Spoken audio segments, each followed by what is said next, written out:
Então, retornando dessa pausa, vamos olhar um pouco os conceitos. Eu queria que vocês comparassem com o que vocês elaboraram, né? O primeiro conceito, então, o que que seria uma floresta, na opinião de vocês, né? Tá aqui. Isso pode ajudar um pouco a entender o que que é uma floresta, né? A gente pode ver, olha, extremamente estratificada, extremamente complexa, né, em relação a alturas dos indivíduos, né? As formas de vida presentes. Tanto é que o conceito ele é bem elaborado pelo IBGE, olha só. Floresta, termo semelhante à mata, no sentido popular, tem conceituação bastante diversificada, mas firmada cientificamente como sendo um conjunto de sinúzias dominado por fanerófitos de alto porte, com quatro estratos bem definidos. Tem que ter o estrato herbáceo, o estrato arbustivo, de arvoretas, né? E arbóreos de baixo porte e o arbóreo. Porém, além desses parâmetros, acrescenta-se o sentido de altura para diferenciá-la de outras formações lenhosas campestres. Assim, então, uma formação florestal apresenta a dominância de duas subformas de vida de fanerófitos, macro e mesofanerófitos. Sem isso, não é floresta. Tá? As florestas caracterizam-se pelo adensamento de árvores altas, com a redução da quantidade de luz que chega ao solo, o que limita o desenvolvimento das sinúzias herbácea e arbustiva. Então vejam, se a gente entrasse ali na vegetação do campus, será que a gente tem de fato uma floresta ali? Né? Será que a gente tem muita floresta ainda no Brasil, ou pelo menos em Santa Catarina, que talvez vocês conheçam um pouco mais, que se enquadre nesses conceitos? Um pouco difícil, né? Eu quero chamar a atenção para este conceito aqui, a floresta mata. Tá? Tem um artigo, está lá na literatura para vocês, e vocês depois podem procurar, que é floresta ou mata, literalmente. É uma pergunta numa revista de ornitologia. O que que o autor vem dizer, né? O termo correto que a gente deveria usar é floresta, e é o que eu uso sempre para floresta atlântica ou floresta amazônica. O Mata Atlântica a gente deixa para a lei da Mata Atlântica ou quando a gente está discutindo políticas públicas, de novo, tá? Mas o mata, ele vem, na verdade, de acordo com o autor, de Maiten, que seria matar. Matar no sentido no passado, quando os europeus chegaram, né, de cortar a floresta. Então se cortava a floresta, que era mato, né, para poder ocupar. E aí acabou ficando o termo mata, né, como sinônimo de floresta. Tá? É por isso que eu prefiro usar o termo floresta, inclusive, porque mata não existe em outro idioma, né? É, o que existe é floresta, né? Forest, em inglês, inclusive. Então, assim, tentem sempre se basear nisso e usar o conceito de floresta, floresta atlântica, floresta amazônica, ok? É a melhor alternativa que a gente pode ter neste momento. O outro que eu falei é savana, né? Olha só, se em floresta havia uma cobertura total, né? Tudo adensado, em savana isso já não ocorre. A gente vai ter herbáceas, né? Pterófitos, geófitos, hemicriptófitos, permeados por alguns fanerófitos e muitos caméfitos. Tá? E aqui ó, é a cobertura do solo, né? Desses indivíduos maiores. Tá? Então não há uma cobertura de 70% ou mais do que isso, e uma altura média de 2 a 3 metros. Como é que o IBGE define savana? Né? É um termo criado por Fernandes Oviedo e Valdés para designar os lianos arbolados da Venezuela. Foi introduzido na África pelos naturalistas espanhóis como savana e no Brasil por Campos, né, em 1926. As savanas caracterizam-se pela dominância compartilhada da sinúzia arbórea e herbácea. A sinúzia arbórea apresenta árvores de porte médio ou baixo, 3 até 10 metros, né? Em alguns lugares pode ter um pouquinho mais, mas são poucos indivíduos, em geral espaçadas e com copas amplas de esgalhamento baixo. E geralmente as copas nem se tocam entre si para evitar sobreposição. A sinúzia herbácea é praticamente contínua, formando um tapete entre árvores e arbustos. Tá? Na sinúzia herbácea predomina, como eu falei, caméfitos, hemicriptófitos, geófitos e terófitos. Tem outro negócio chamado parque, é uma vegetação muito interessante que ocorre lá no Rio Grande do Sul. Tá? Se vocês olharem isso, parece um parque, né? Se botar uns balancinhos, tirando o gado ali do meio, né? Que não devia estar ali. Vira um parque Ramiro Hittiger, né? Poucas árvores e muito gramado. Mas essa é uma vegetação diferente, assim, é chamado de savana arborizada. Para alguns autores há dúvidas desse tipo de formação no Rio Grande do Sul. Tá lá no Parque do Espinilho. E ele foi adotado para designar uma fisionomia dos subgrupos de formações campestres brasileiras, porque isso aqui era para ser pampa, tá? Sejam naturais ou antrópicas. Sua fisionomia é caracterizada pela presença de árvores baixas, espaçadas, isoladas em meio a um extrato herbáceo contínuo. Essa planta aqui é uma cássia, tá? Uma fabácea, uma única espécie de árvore que cresce ali. E aí a gente chama de vegetação tipo parque. A savana estépica, vocês já podem ver ali. tá? É um binômio criado pelo Trochen em 1955 para designar formações africanas tropical próximas à zona holártica. A gente já discutiu isso, né? No dizer do mesmo naturalista, a denominação estépica deveria ser precedida do termo savana por ser fisionomia tropical, na qual árvores, arbustos, ervas estão presentes de forma relevante sem uma clara dominância fisionômica das árvores. Então, uma mistura aí, savana estépica, né?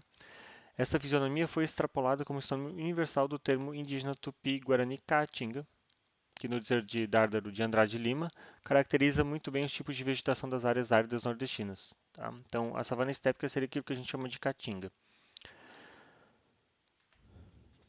E por fim, steppe é isso aí, né? De dar uma ideia. Ele procede da palavra russa kmeni, não sei como é que pronuncia, né? A gente pode inventar aqui o Drude, de acordo com o Drude, empregado originalmente na zona holártica e foi extrapolado por apresentar homologia ecológica para as outras áreas mundiais, inclusive a neotropical brasileira, né?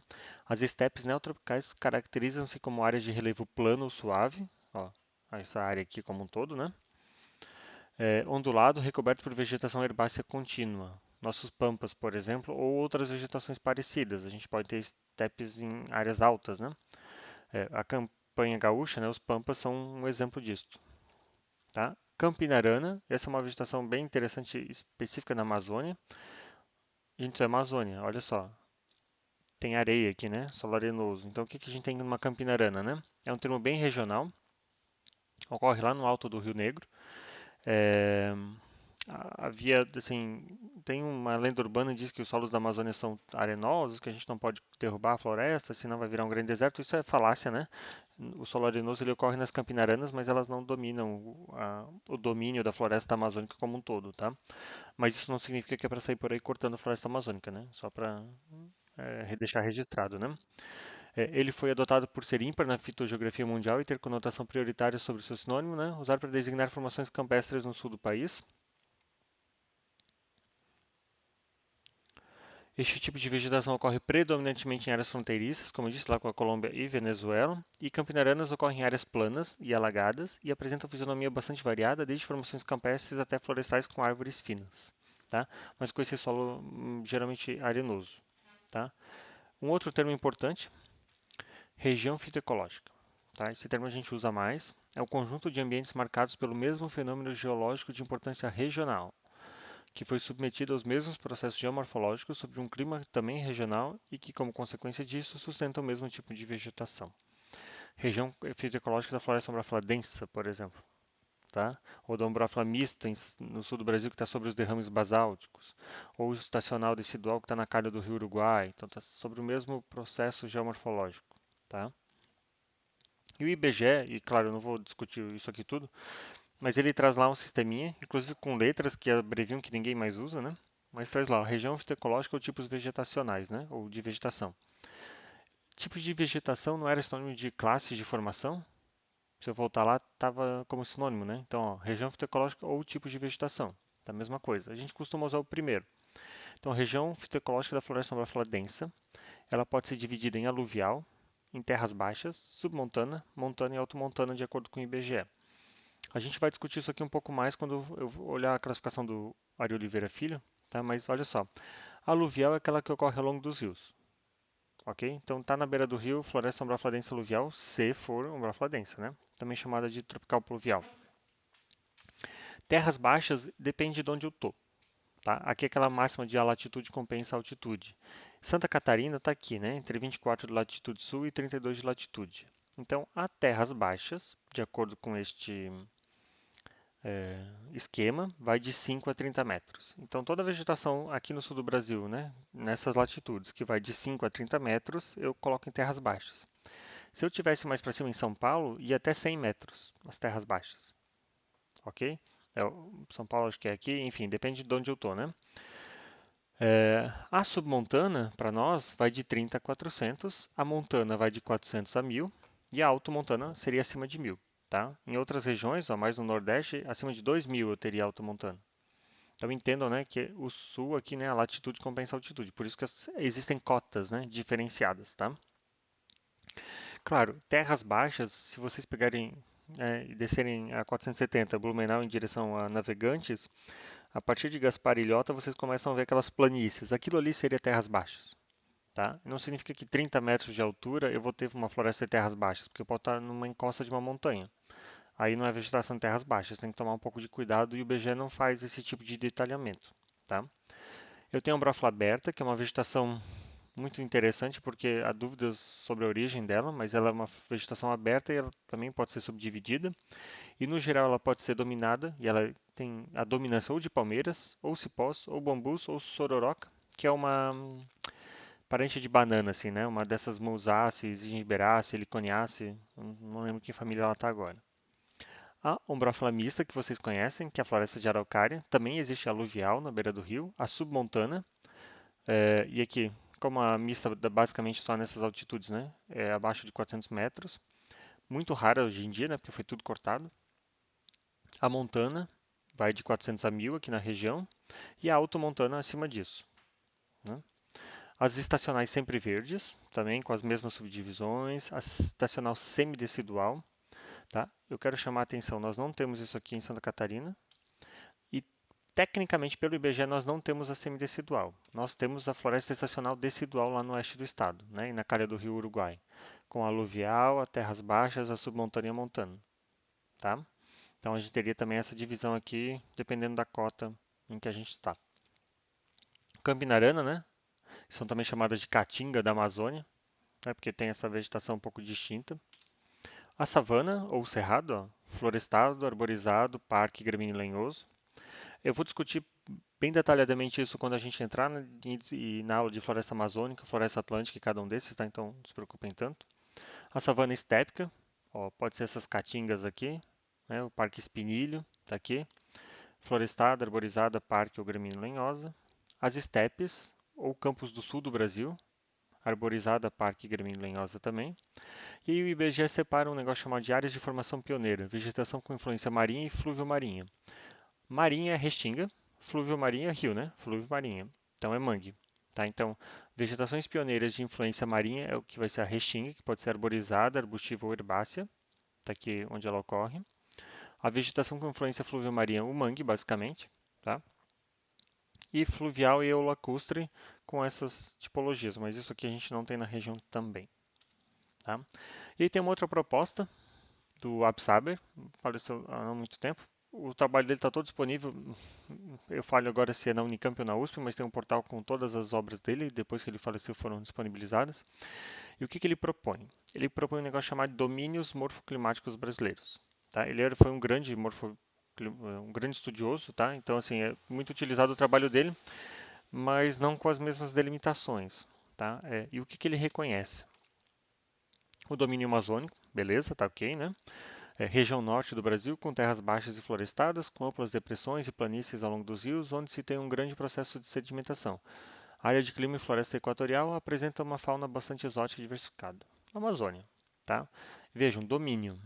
Lembra do texto do Coutinho, não bioma, tá? A gente não usa bioma, a gente está usando Coutinho, está usando domínio. Então, suprimam de qualquer trabalho o termo bioma se vocês estiverem utilizando que não seja com aquelas ideias de que é uma área mais ampla. A não ser que eu vou mostrar depois, né? Sempre depois. O domínio do Cerrado, que é a região central do Brasil em verde, tá? O relevo predominante é constituído de planaltos com inúmeros chapadões. A vegetação do Cerrado apresenta diferenças fisionômicas relevantes, fitofisionômicas e possui uma fauna singular com animais de médio porte. Depois nós temos o domínio de mares e morros, que seria parte da floresta atlântica, tá? Região leste e sudeste do Brasil, parte do litoral e do Planalto Atlântico, onde se encontra a floresta atlântica que possui clima diversificado. Sua fauna apresenta grande biodiversidade e muitas espécies estão ameaçadas de extinção. Ele separa, bom, aí está em domínio das caatingas, né? Região nordeste do Brasil, área de formação cristalina com depressões interplanáticas, está aqui. Isso aqui é uma grande depressão, acreditava-se que isso aqui fosse um mar no passado, né? O clima predominante é semiárido, a flora é xerófita, né? Então adaptada a ambiente seco, com plantas espinhentas e várias espécies de cactáceas. Ele separa o domínio das araucárias. Tá? A gente considera tudo dentro do que a gente chama de floresta atlântica. Vários trabalhos de fitoecologia já mostram que, na verdade, é tudo a mesma coisa, num sentido mais amplo, né, de floresta atlântica. Então, a gente não reconhece o domínio das araucárias como independente do domínio dos mares e morros. A gente chama isso de floresta atlântica. tá? Então, esse seria a região sul do Brasil, né? A área nuclear de Pinheiro Brasileiro, região do Planalto e clima subtropical, que são sobre os derrames basálticos, né? E por fim, o domínio das pradarias, que está aqui embaixo, tá? Região sudeste do Rio Grande do Sul, área de extensos campos, conhecido como Pampas Gaúchos. E ele coloca as áreas de transição entre isso, tá? Então, é um mapa que mostra, olha, aqui tem contato, né? Não é nem Cerrado e nem Amazônia, isso aqui é uma área de transição entre as duas coisas, tá? Então, são as faixas de transição entre todas essas conexões. E aí vem o trabalho do Coutinho, né? Então, o que ele diz lá, né? Com pequenas modificações, esses grandes espaços geográficos brasileiros são hoje também conhecidos como domínios morfoclimáticos e fitogeográficos, sendo eles o domínio amazônico, da Mata Atlântica, ou da Floresta Atlântica, que seria o mais adequado, da Caatinga, dos Cerrados, da Araucária e por aí vai. Hum? E o Coutinho diz, né? O domínio deveria ser entendido como uma área do espaço geográfico, com extensões subcontinentais, onde predominam certas características morfoclimáticas. Um domínio, na verdade, é um mosaico de biomas. Então, o domínio da floresta amazônica, como a gente vai ver, não tem só floresta amazônica lá dentro. Lá dentro tem savana. Então, tem bioma savana, tem bioma floresta tropical, tá? Tem bioma campestre, tem várias coisas dentro do domínio da floresta amazônica.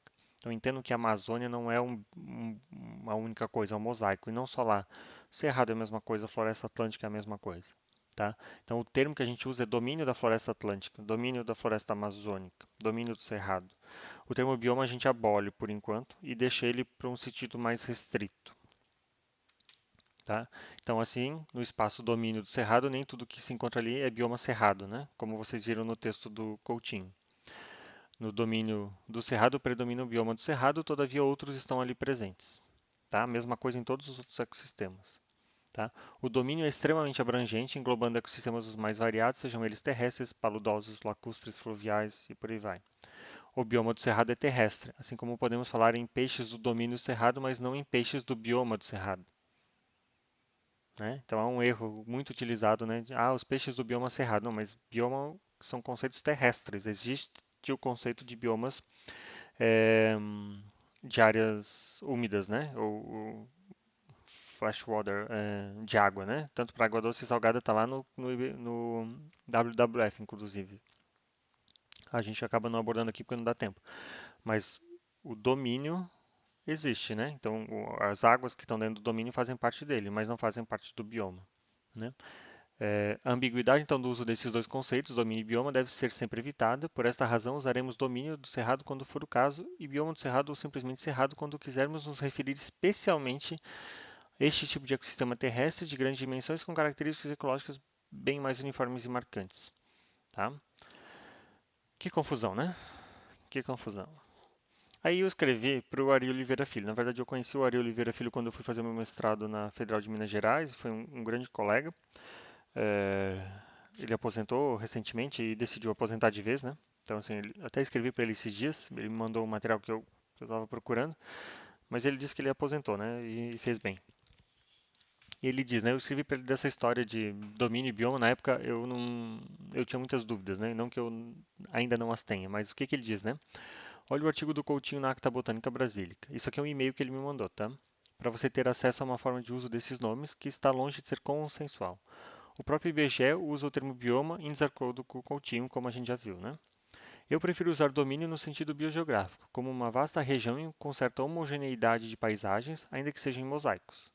Bioma eu uso mais para uma fisionomia de vegetação que se repete intercontinentalmente, como a savana tropical. Tá?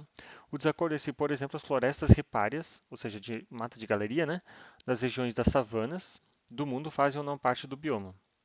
Por exemplo, quem teve a oportunidade de ir no Cerrado, né, quando tem água a gente tem, e a gente vai ver na aula de Cerrado, quando tem água tem uma vegetação arbórea circundando esse rio, riacho, enfim, né? A dúvida é se isso ali faz parte daquele bioma ou não, tá? Assim, ou aquilo é um outro bioma permeado dentro de um outro bioma. Essa é a confusão, né? E o Ari, né, sempre muito culto, o que ele vem dizendo, né? A melhor alegoria da discórdia em semântica é a Torre de Babel. Para quem deriva prazer do belicismo verbal, o escrito a semântica é um prato cheio. Às vezes é só semântica, tá? Por isso que a minha sugestão, e assim, se vocês tentarem publicar um artigo e vocês falarem bioma floresta atlântica ou bioma mata atlântica no exterior e tentar traduzir, Até pode passar, se o revisor não prestar atenção, mas senão não passa, porque não existe esse bioma nas classificações mundiais. Existe o bioma floresta tropical, como a gente vai ver, ou o zonobioma, né? Tá?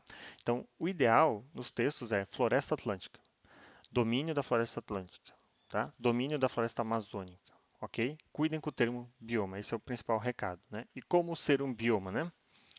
How to be a biome, está num artigo recente, né? O bioma é e continua sendo um conceito ecológico e biogeográfico fundamental para a comunidade, né? Então, resumindo, né, está nesse texto do Mussina de 2019.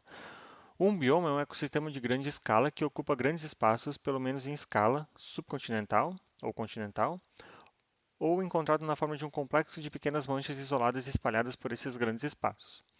Um bioma incorpora um complexo de comunidades bióticas de escala fina, tem sua flora e fauna característicos e abriga tipos característicos de vegetação e comunidades de animais. Muito parecido com o conceito do Coutinho, né, que escreveu inclusive isso antes. Tá? Ainda naquele mesmo artigo, né, os padrões do bioma são conduzidos por fatores de escala grosseira, o macroclima e mesoescala, solo, água, perturbações e por aí vai, né? E as estruturas do bioma impõem feedbacks sobre o ambiente. Um bioma é geralmente caracterizado por uma fisionomia típica, ó, fisionomia, tá? E combinações de formas de vida animal e vegetal, mas claro que vegetal, né, é o que costuma dominar. Embora os processos de feedback ecológico e a perturbação possam produzir múltiplos estados estáveis que coexistem no mesmo espaço geográfico. O bioma é submetido a montagem ou desmontagem em escala de tempo ecológico e evolutivo. Os processos que sustentam a montagem moldam a funcionalidade do bioma, selecionando para a biota equipada pelo melhor conjunto de características que correspondem aos desafios do ambiente. O que é uma montagem de comunidade, né? Como ela está sendo estruturada, quais são os filtros que estão atuando sobre ela, né? Então, os filtros vão estar selecionando árvores, né, para dominar aquele ambiente. Os biomas podem ser modelados, previstos ou retroditados, né, olhado para o passado, em vários níveis de exatidão e precisão, e os biomas são um conceito ecológico e evolutivo útil em termos de estratificação da biosfera. Tá? E a gente vai entrar nessa aula do Ari na sequência, mas antes, como eu disse, eu preparei uma aula para aprofundar essa discussão do conceito de bioma. Tá? Essa fica para a sequência.